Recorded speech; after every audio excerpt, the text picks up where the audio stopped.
This is a story simple but dramatic, a story about the men who crew our ships, the seafarers. Every seafarer will recognize in what follows something of himself, familiar scenes, the faces of the men who share his calling, his way of life, and maybe something more. Call it a dream fulfilled. I'm Don Hollenbeck. Joseph Conrad wrote a lot of things about the sea, and among other things, he wrote this. The true peace of God begins at any spot 1,000 miles from land. And here's something else I came across the other day that interested me very much. Ever since the days of sailing ships, seafaring has drawn to it men of many different types. And yet they have one thing in common, these men. It's the quality that makes men want to live not in a city or in a town, but in the world. It's a true spirit of independence, and it's always been deeply rooted in the seafaring tradition. And now to go on with this little essay, nobody knows better than a seafaring man that any man, however independent he is, isn't entirely independent. He's a member of something larger, of a family, of a community, of a nation. Or bring it back to seafaring. He's a member of a crew of men like himself, banded together for one essential common purpose. Now, the picture you're going to see now is the story of men who are banded together for one essential common purpose. This is a vital story in their daily lives and their achievements. It's a proud story, made possible by the deeds of seafaring men. It's the story of the SIU.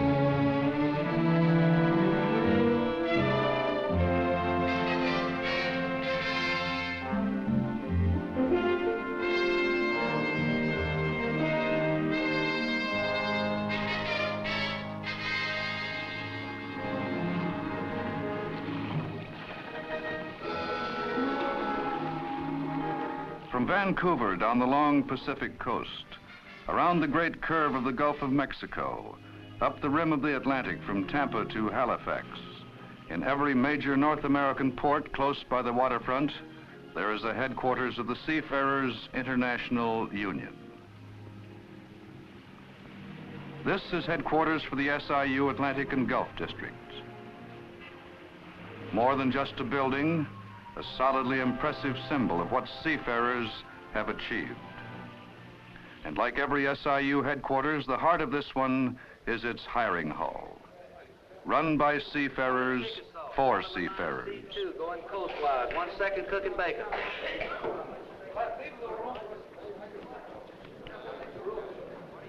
Any more? Have a book, Group 1, April the 16th. Book Group 1, April the 16th. In this SIU hall, as in others, seafarers can pick berths on ships of many types, going almost anywhere in the world. Antwerp, Cape Town, London, Marseille, Singapore. You name it. Picking his destination is the right of every seafarer. And sometimes more than a right, a duty. In the great seafaring tradition, a duty voluntarily assumed.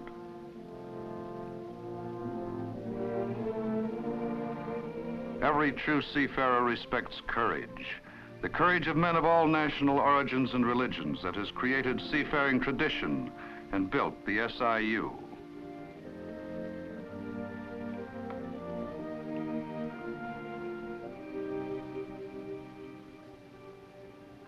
A seafarer coming ashore in any United States port no longer needs to feel cut adrift as many once did.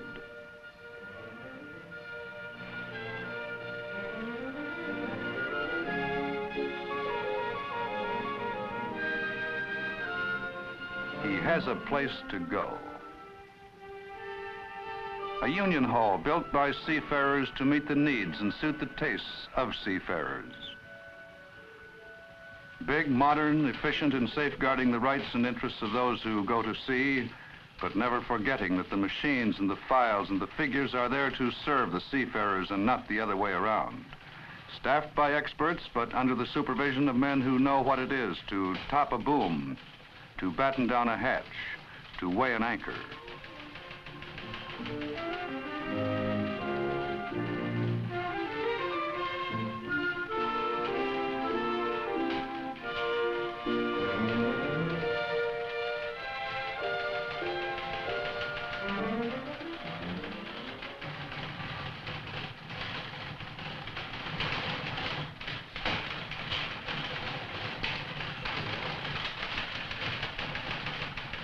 Financial statements posted weekly in every port for seafarers to read. And an SIU print shop turns out regular bulletins and reports, airmailed to seafarers on SIU contracted ships around the world.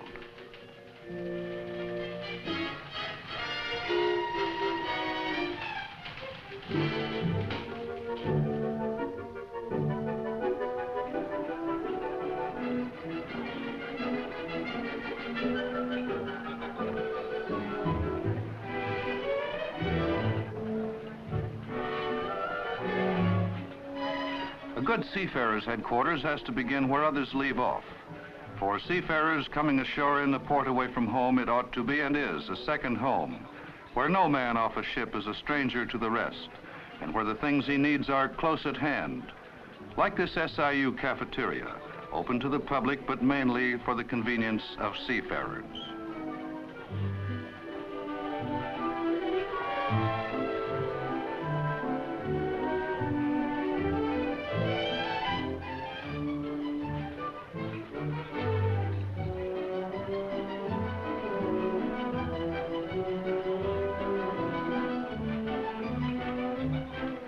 Lots of space, lots of good, inexpensive food.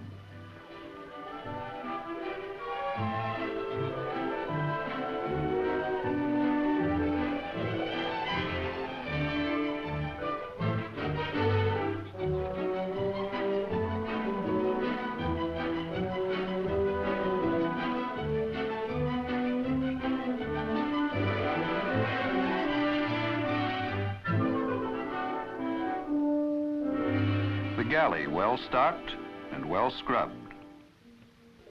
A pleasant sight after any voyage is the SIU barber shop, another of the many conveniences at SIU headquarters.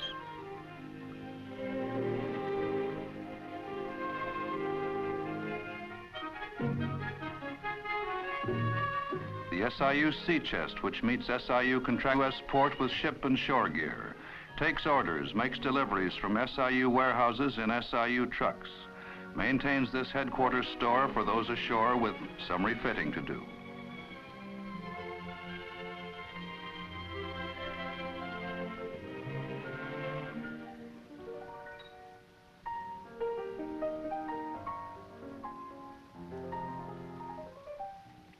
The SIU's port of call, from the figurehead on the ship-shaped bar to the faces of men you have shipped with. A friendly spot for seafarers ashore to spend some time, to relax, to meet shipmates, or to bring some friends.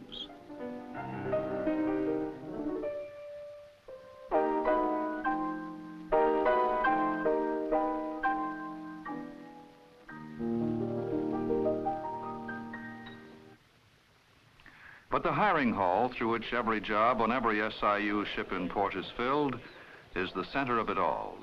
Here, seafarers get their jobs not as a favor, but as a right, in the order in which they apply for them.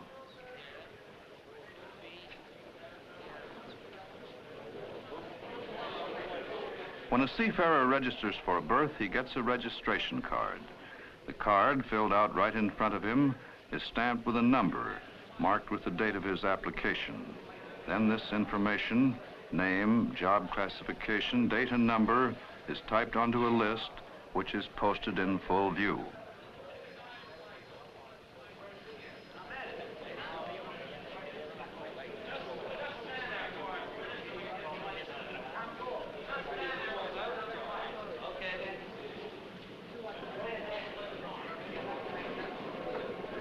Federal, U.S. Petroleum T2 tanker going far east, 1 bosun.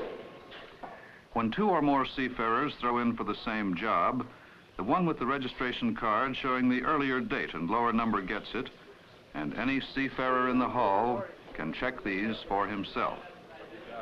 Have 3 floats, group 1.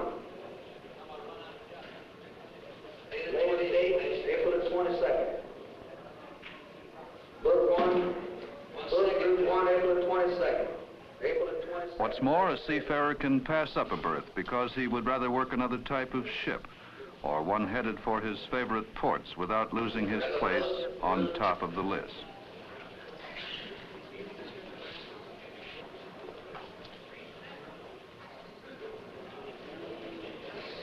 Two-deck maintenance. Maxine, you want to stay over there?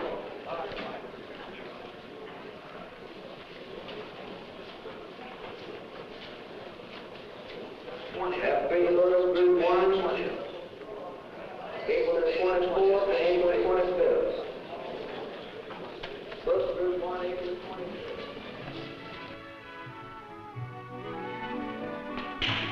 Shipping call is every hour on the hour, but there's no standing in line or idling on a sidewalk in between. A seafarer waiting for a ship doesn't have to kill time in SIU headquarters. He can enjoy it.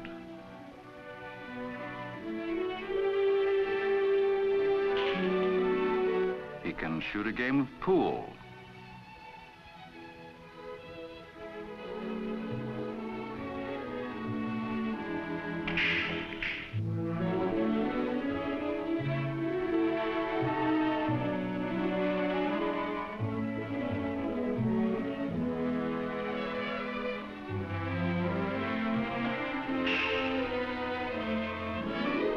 He can shoot the breeze, write a letter, read a book.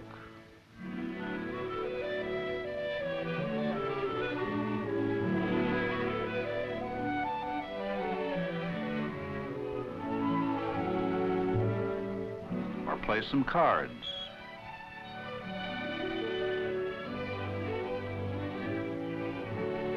He can try his hand at one of these games.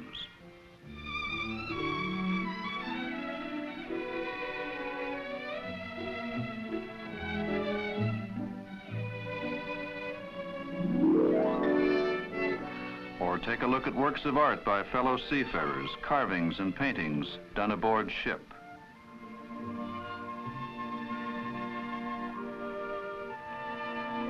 Some good enough for any gallery.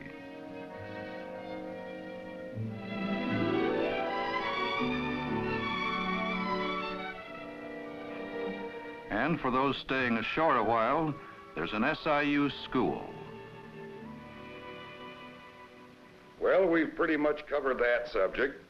All of us have had our say, and we come to the next question. That is, what does a union mean to you? George. I'd say protection on the job, security. It means the boss can't shove me around. Anyone else? Benny? The big thing is higher take-home pay. That overtime, along with the penalty pay, buys a load of groceries. Any other ideas? Yes, Paul. I look at it this way. I see other guys doing things together. I want to be part of it. Being part of his group, the SIU provides benefits of many kinds to the seafarer and his family when he is likely to need them most. All of them financed by company contributions required by SIU contracts and costing seafarers not a cent. You can sum these benefits up in one word: security. The security seafarers gain by working together in their common interests.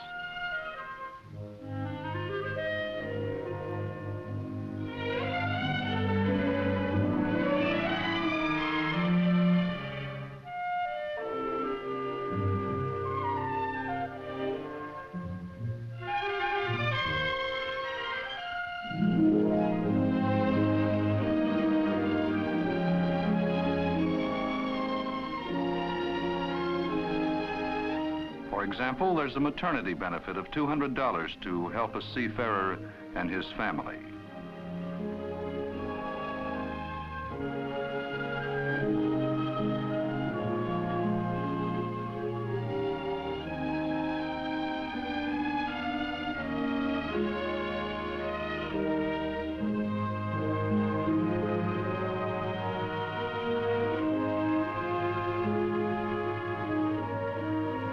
plus a $25 bond for baby.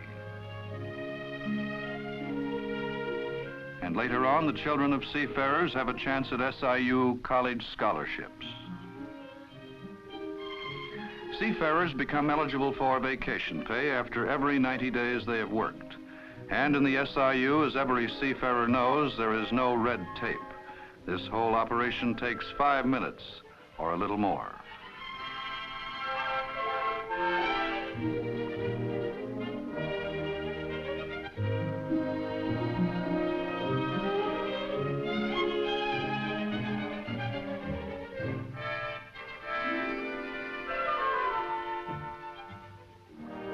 The SIU never loses sight of the fact that it exists to serve its seafaring members in every way it can, wherever they may be.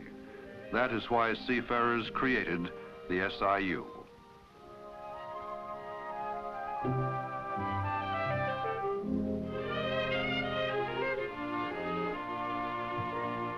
Every hospitalized seafarer knows at least once a week an SIU representative will come by to say hello, to fill personal requests.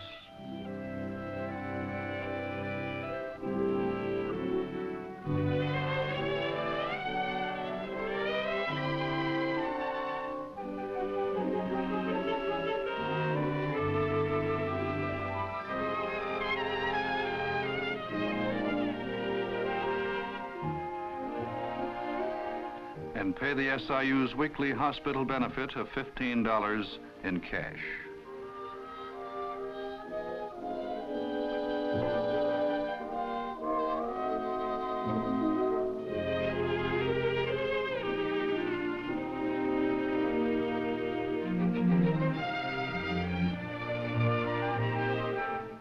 And this goes on for as long as a seafarer is hospitalized, weeks, months, or years.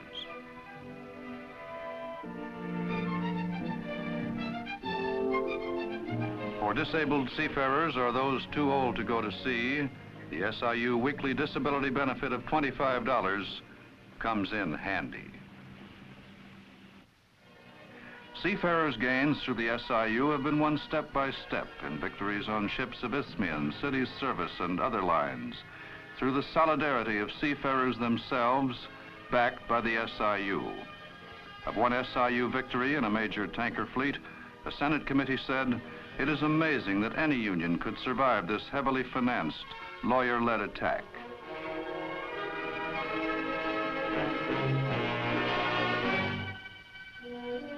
But winning through the democratic process of collective bargaining is an SIU habit, as these headlines from its newspaper, The Seafarers' Log, show.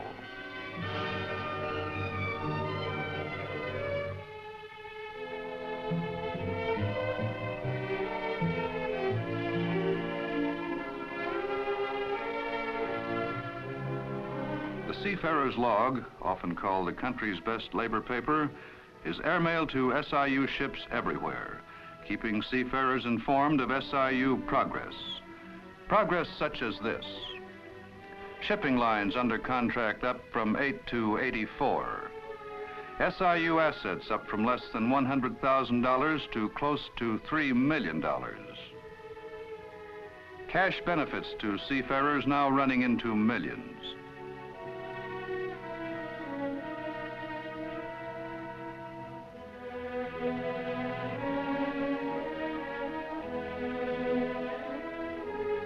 Seafarers' earnings tripled through SIU contracts. Impressive, isn't it?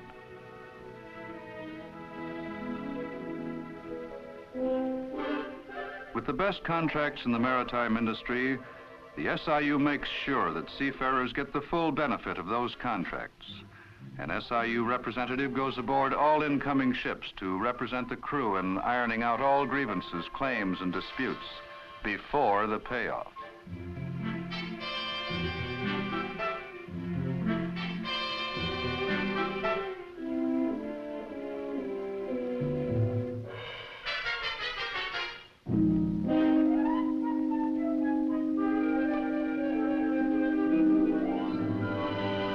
This SIU representation assures every seafarer that he will be paid off in full.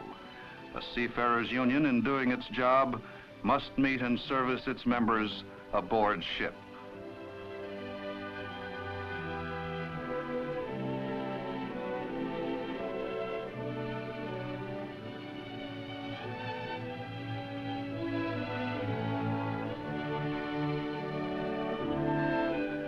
The SIU brings its services to its members, not waiting for the members to come to it.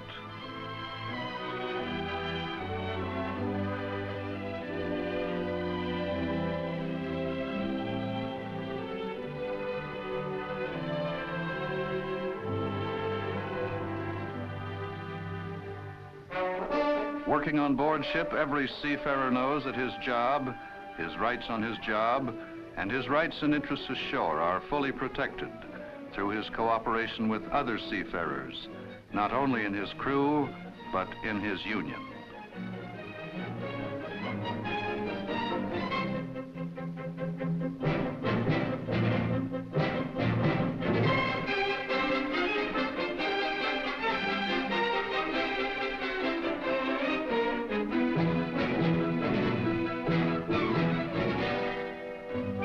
This explains why SIU organizers, when they approach members of unorganized crews, get a friendly welcome.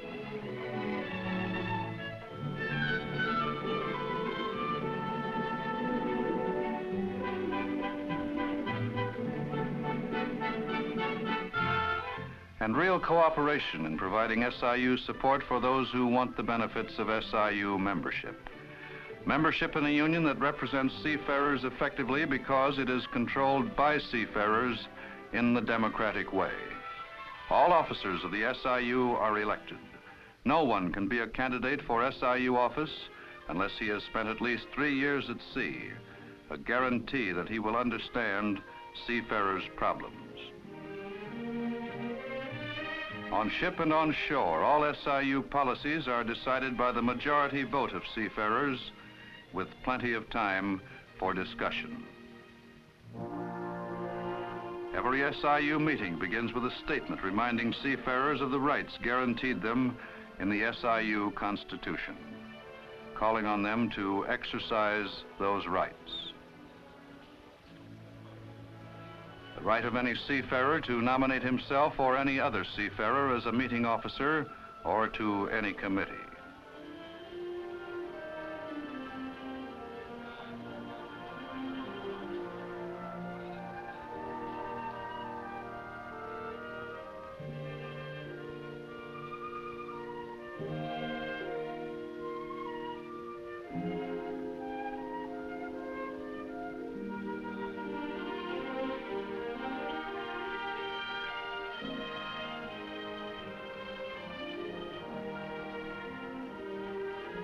The right of any seafarer to speak his mind on any issue.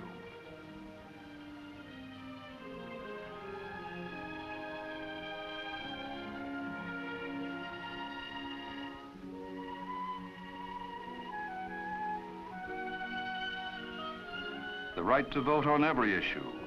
The right to straight talk from SIU officers. Listen to Paul Hall, Secretary-Treasurer of the SIU Atlantic and Gulf District.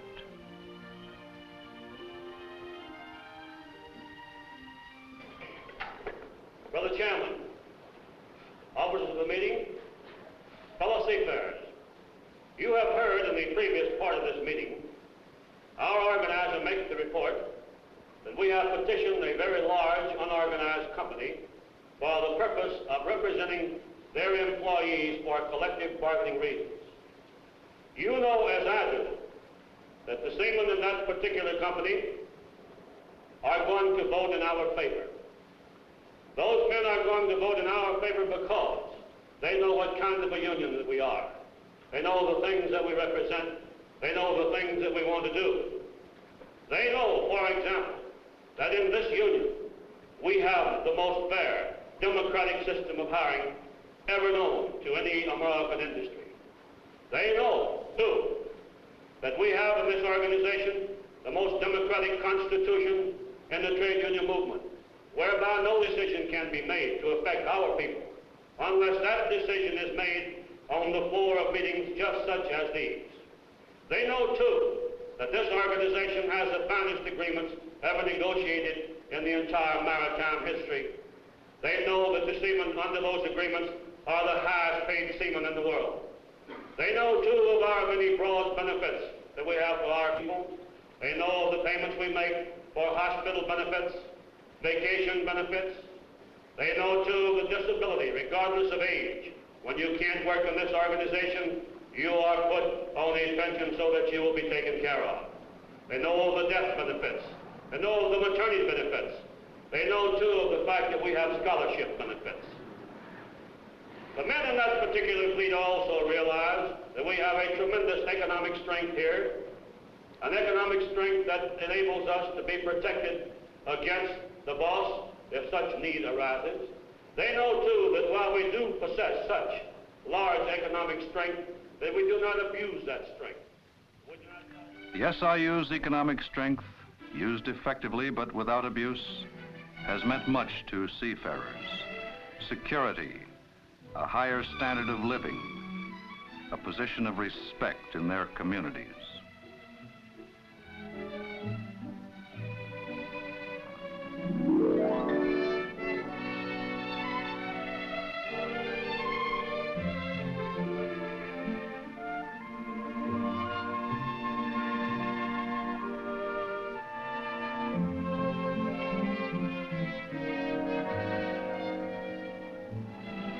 Today, every seafarer beginning a voyage goes up the gangplank secure in the knowledge that he and his family can depend on the protection of a great organization. An organization the seafarers themselves, with their own intelligence and effort, have brought into being.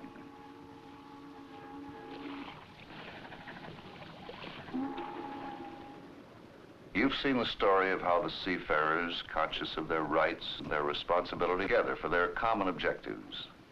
Dignity, security, a better way of life for themselves and for their families. This is the story of the SIU.